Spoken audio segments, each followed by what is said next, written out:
Hai semua, hari ini saya akan ajarkan bagaimana kita nak buat apam mekar tembikai. Okey, pertama kalinya kita putarkan gula, satu cawan gula pasir. Kita boleh sebelum ni saya dah gunakan saya letak 1,5 cawan gula pasir, tapi terlalu manis ya. So kita gunakan 1 cawan sahaja.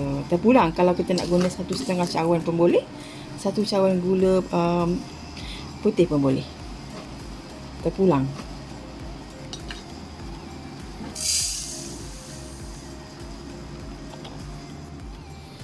Seterusnya 2 biji telur.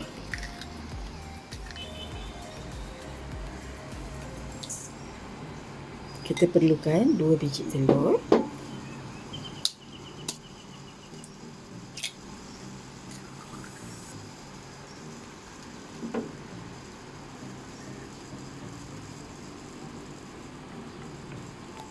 Seterusnya kita gunakan 1 sudu besar overlap.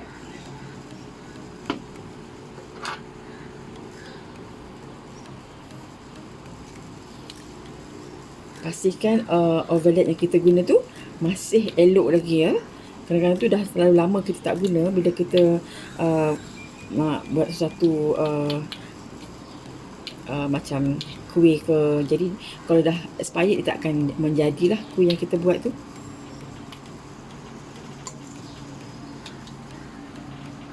Seterusnya kita pukul gula, telur dan overlap ni. Kalau kita menggunakan hand mixer, dia memerlukan masa yang agak lama lah, 8 hingga 10 minit.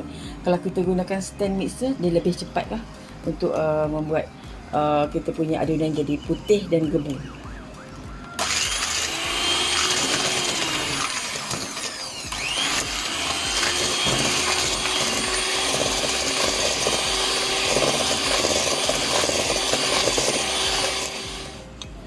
Kita putarkan adunan ni sehingga dia betul-betul kembang dan gebu, sehingga 80% gula tu hancur ya. Kalau tak, kalau kita putar sekejap, kita punya apam tu tak akan mekar. Itulah petua dia ya.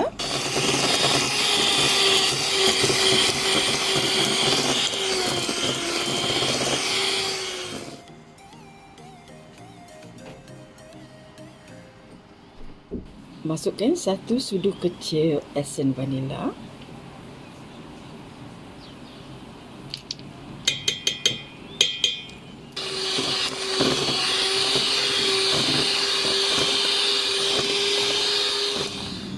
Kita gunakan 3 cawan tepung gandum yang kita ayatkan dengan 1 sudu kecil baking powder.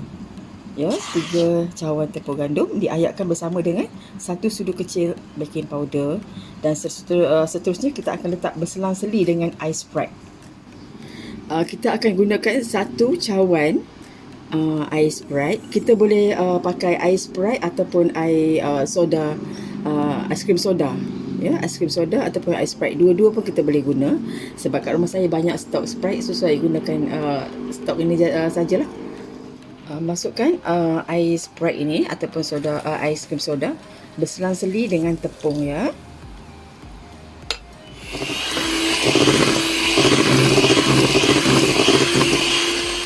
Masukkan pula tepung gandum berselang-seli dengan air Sprite.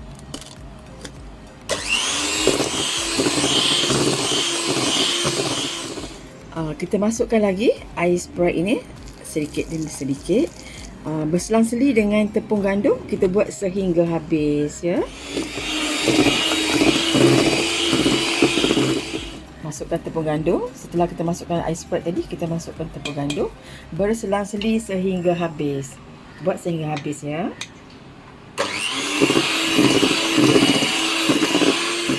Okey, sekarang kita bahagikan adunan kepada 3 bahagian.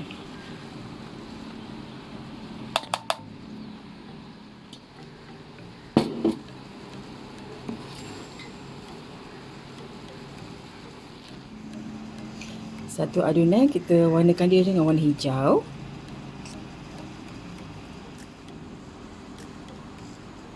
Satu adunan dengan berwarna merah. Untuk yang warna merah ni, adunan merah ni kita letakkan sedikit chocolate rice untuk jadikan dia seperti biji-biji tembikar. Kita boleh gantikan chocolate rice ni dengan bijan hitam. Mana-mana pun boleh Kacau lah sehingga dia masuk dalam adunan tu. Masukkan adunan hijau ni ke dalam piping bag. Kalau tak ada piping bag tak apa, kita boleh gunakan sudu saja. Masukkan separuh dulu ya. Kalau banyak nanti dia tak boleh nak ikat dengan getah pula. Okey, masukkan separuh saja dulu. Begitu juga dengan adunan merah ni, masuk ke dalam piping bag. Seperti yang saya cakap tadi, kalau tak ada piping bag, kita boleh gunakan sudu saja. Tak kita nak letak adunan ni ke dalam paper cup. Okey, saya gunakan paper cup macam ni dan juga acuan apam mekar yang berlubang macam ni lah. Untuk dia menolakkan wap tu kepada kita punya apam ni, dan dia akan jadi mekar lebih cantik lah. Saya beli dekat Shopee. Boleh cari dekat Shopee acuan apam mekar ni. Kita masukkan adunan warna putih dahulu di bahagian bawah.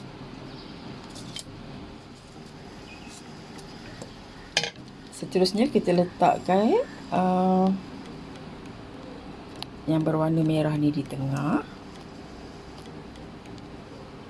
Dan paling atas adunan yang berwarna hijau.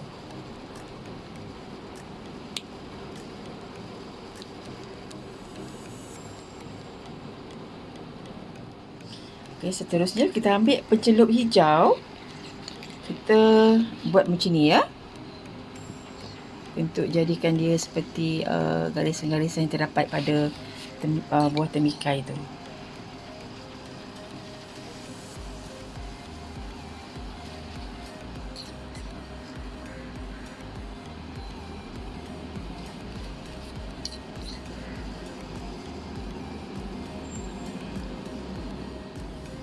Okey, kita kukus apam mekar temikai kita di dalam pengukus lah.